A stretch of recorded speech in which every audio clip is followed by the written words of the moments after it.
What's up, everybody? It's your girl, Dr. Rhonda M. Lawson. And no, you are not going crazy. You are not seeing things. No, you didn't lose track of the week.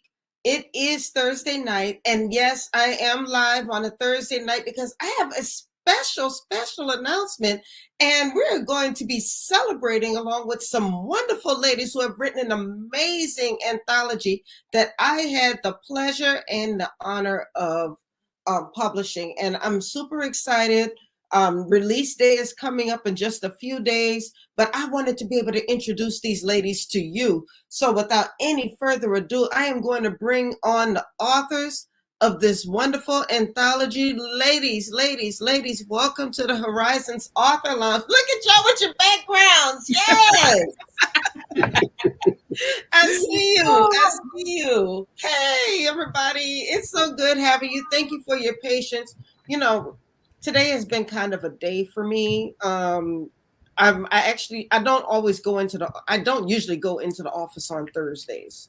But this week I went into the office on a Thursday because I had a special announcement. Or a special event today. I don't know if you guys got to see it, but I was able to speak at the 80th anniversary of the GI Bill. And so if you were in the military, you know the GI Bill, the Army College Fund, tuition assistance were very important to our educations. And I got to share my story about that. So I was very excited about that. If anybody would like to see that, the link is on my my personal page, but it's also going to be shared to some of the other my personal Facebook page, I should say. But it's going to be shared to some of my other platforms. But it was a really nice experience, and I was very honored to be a part of that. But that's what was going on today. So I just got home like a couple minutes ago. But today we are here to celebrate you ladies. And like I said, I really enjoyed reading all of your stories.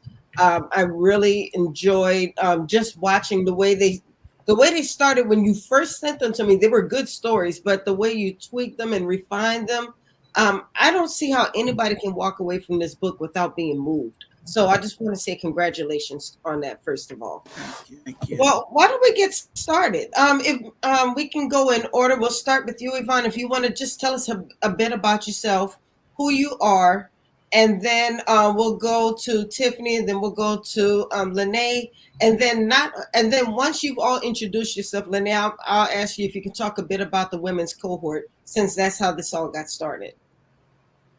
So we'll start with you, Yvonne. If you can tell us just a bit about yourself. Okay. Good evening, everyone. My name is Yvonne Mahoney. I am originally from Charleston, South Carolina, the home of shrimp and grits. And and I moved to Atlanta, Georgia in 1999. And I am happy to be here and be part of this journey and this women empowerment. Well, we are happy to have you. Let's move over to Miss Tiffany. Greetings, everyone. I am Tiffany Bonner Davis. I am an educator, 24 going on 25 years, all in Clayton County Public Schools. I currently serve the district as the academic content lead for elementary English language arts. And I also have my own consulting company called Gift Educational Consulting, where we're growing instructionally focused teachers each and every day. And I am so excited to be a part of this project and to share my journey to women's empowerment. Awesome. I'm looking forward to hearing more about that. So let's move over to Dr. Laws, Ms. Lene. Thank you. Hello, everyone. I am Lene Laws, originally from Fort Worth, Texas, aka Funky Town. And I consider myself to be an entrepreneur, but my background is in the field of education and computer programming with educational software. Currently, I dabble a little bit in real estate, and just like Tiffany, I too have a nonprofit, and my nonprofit is focused on educational aspects, but dealing with those in special education in their transition process. So about the book, or how we came about the cohort. The cohort is called Women Empowerment, and it came out of an academy that I created while serving as president of my sorority, Zeta Phi Beta Sorority Incorporated. We're the Alpha Alpha Kappa Zeta chapter in Noonan, Georgia, because Georgia is where we all currently live. Yeah. And so this honestly just came out of a conversation. My two fellow co-authors here will tell you I'm pretty big on communication, and I'm always asking, hey, what do you guys want? And it was an idea that just said we need some women empowerment. And I didn't disagree, because especially sometimes as women, we are just busy caring for others and doing the things that have to be done, that we forget to pour into ourselves. And so I thought, you know what, this may be a great thing, because being the president of the chapter, I am always pouring into people as well, but don't always have someone to pour into me. So this was an opportunity for me to pause too, and to see how I could empower myself as well. So, what made what gave you the idea to approach your story the way you did? Because it you kind of broke it up into different ways, which is good, because sometimes people don't want to just read a straight through story, so to speak. So you broke it up into letters, into poems. What gave you that idea to do it that way? So I will definitely first have to say that thank you for the push to finally give birth. Because just like you, Dr. Rhonda, I have been saying that I'm going to write a book and do this writing. It had been prophesied, spoke over me that I needed to write and that I was supposed to write.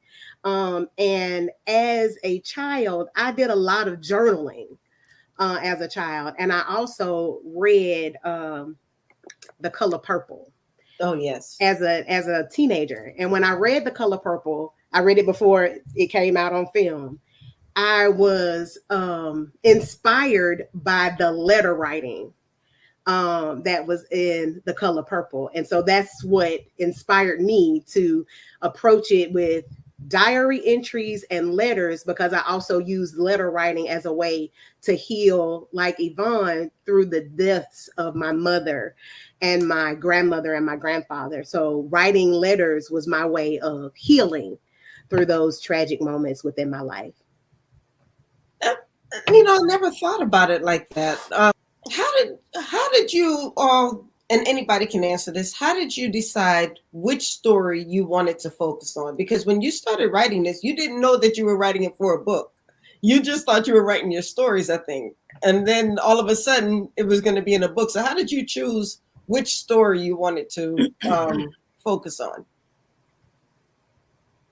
Or how did you choose that moment that you wanted to write about?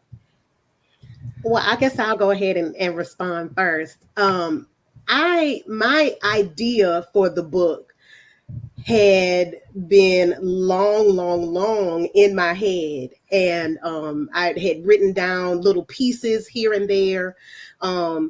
That's how some of the poetry came in. It was writings that I had been doing all along.